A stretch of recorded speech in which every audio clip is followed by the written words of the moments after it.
Hi, Brent Finizza, also known as the Scissor Man, coming to you live from the Famoré studios with a guest today. We have Miss Heather. Hello. Hi, Heather. How are you? I'm good, and how are you? Fantastic. Awesome. So what brings you into the studio today? I need help. My mom is left-handed and she's very frustrated with her scissors. I looked at your videos and I think that her scissors are right-handed blades with a left-handed handle. Okay. And I just want to help her so she's not so frustrated. Awesome. Well, so your mom's left-handed and she's having a hard time cutting with her left-handed scissors. And this is my problem. You're the scissor man. I'm here to help. Glad to help. And it's a very common question we get, and we get a lot of left-handed people that are frustrated when they get a true left-handed scissor in their hand and they can't cut with it. And we're going to show you the difference between left-handed and right. Heather, what I want to do right now is I want to show you how to identify a right-handed scissor as opposed to a left-handed scissor. All right. Now, a lot of people think that it has to do with the handles, but it has nothing to do with the handles at all. It has to do with the position of the blades. Okay. All right. So what you want to do is you just want to open that scissor up. Okay. So you notice the right blade comes up. Correct. That's the blade that's up, or the inside blade. All right. Okay. Even if I turn this upside down, when it's open, It's still up. that right blade is still up. All right. So that means it's a Right-handed Scissor. scissor. On a left-handed scissor, it's just the opposite. So if you see there, the left blade comes up. Oh. No matter how I turn it, that left blade still comes up. Oh. Now, so it's completely mirrored. A left-handed scissor is mirrored from a right-handed scissor. So let me explain this to you so it makes a little bit more sense to you. On all scissors, I don't care who makes them, where they're made, or how they're made. All scissors, that top handle controls the bottom blade. Okay. The bottom handle controls the top blade. All right? All right. So when I put this right-handed scissor in my right hand, notice what's happening. I'm naturally applying pressure with my thumb on the top ring for the bottom blade to go right. Okay, so I'm putting pressure with this to go right, Yes. correct? I'm putting pressure on that. With my bottom fingers, I'm putting pressure on this handle for that top blade to come left. Yes. So I'm naturally getting those two blades to meet without having to put any additional pressure on my hands. Okay. All right? So when I go to cut with this, I'm looking straight down onto that cutting line, and I'm cutting on the right side of that cutting line. Because being right-handed, when I do my measuring, I measure from left to right, whereas left-handed people measure from right to left. All right? So right-handed people cut on the left side of on the right side of the cutting line. Left-handed people will cut on the left side of that cutting line. I never knew that. Yeah, and I'll show you that really quick here. So if I were to put this right-handed scissor into my left hand, what I'm doing now is I'm putting pressure with my thumb for the bottom blade to go this way, and I'm putting pressure with these fingers for that top blade to go that way. So all I'm doing is I'm spreading apart. So they're just, the blades are just working against each other. Correct. Okay. So when your mom cuts, does her fabric just fold on her? Yes. Okay, and I'm going to show you that. So being right-handed scissor in my left hand, watch what happens when I go to cut with them. Right. It just... No, correct. It doesn't do anything. It just folds between the blades. And people think that the scissor doesn't cut, this, that, the other. So let me show you with the left-handed. So with the left-handed scissor, now if I were to use this, I can make this cut, but I have to apply the pressure to get those blades to meet. So notice instead of holding the scissor like this, I got to hold the scissor like this. All right. So now what I have to do is, being left-handed, is I actually have to kind of position myself.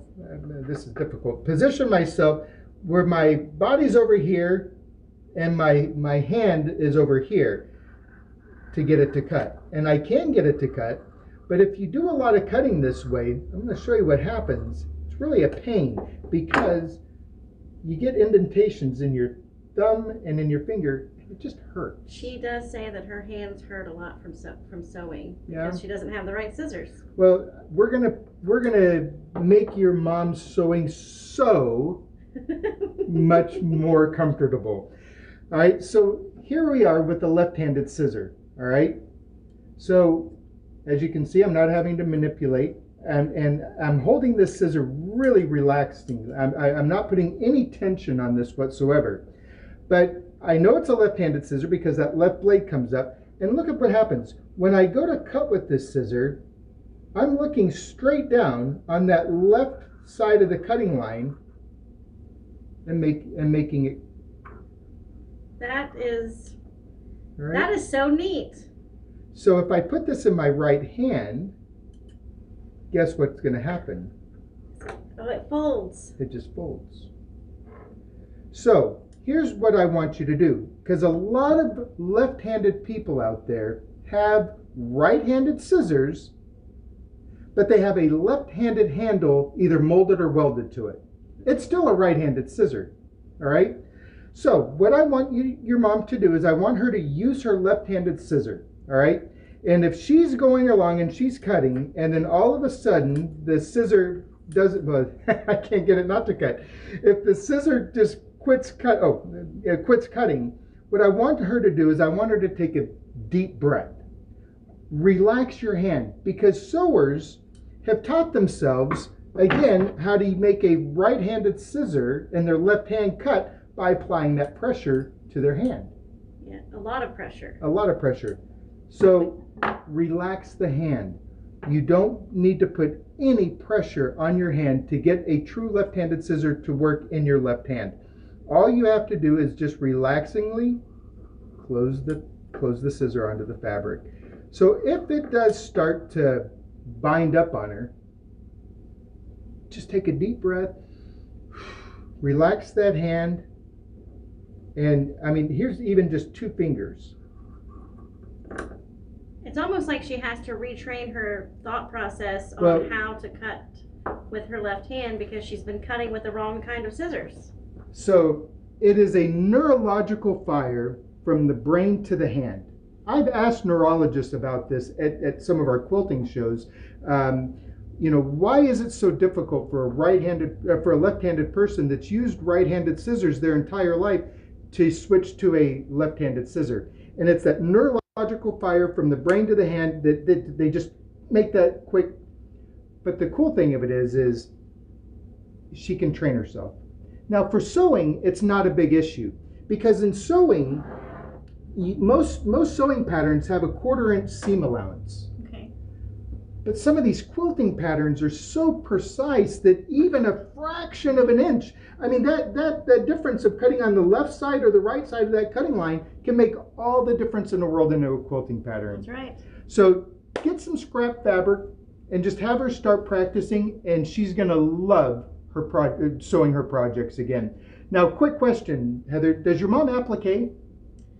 She does, and I actually have one of the applique kits. I like the Famoré blue one. It's the black one with the purple scissors. Okay.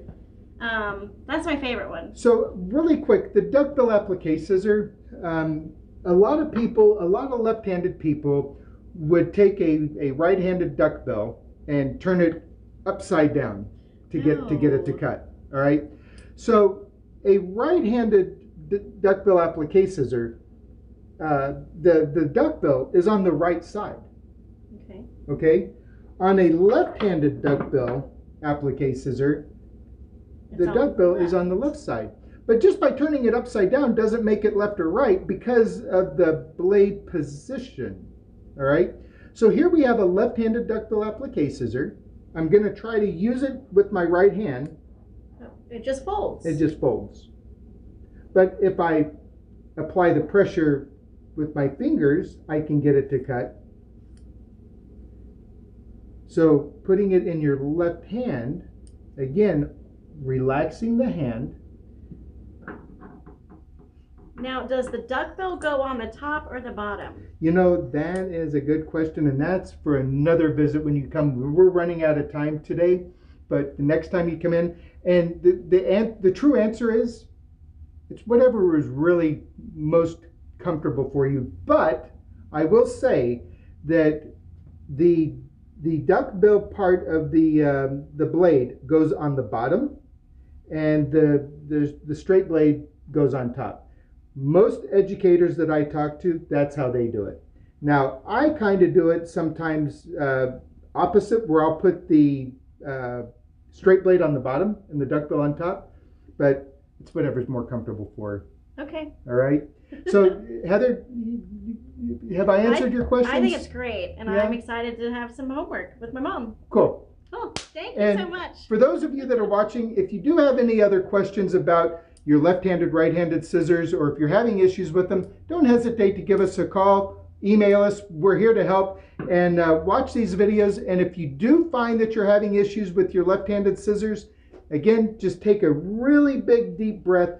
Relax your hands. Don't put any pressure on those blades whatsoever, and it'll cut like a hot knife through butter. All of the Famoré left-handed scissors come with a little piece of paper and with our card on the bottom that has the item number that you ordered, and we have personally inspected. So we inspect every single left-handed pair of scissors before we ship them to make sure that they're in left-handed shape. That's right. All right? Thank you so much. Hey, you're welcome. Thanks for coming in. All right, everybody. Thanks for watching. Bye. Go to famcut.com to learn more. Stay sharp.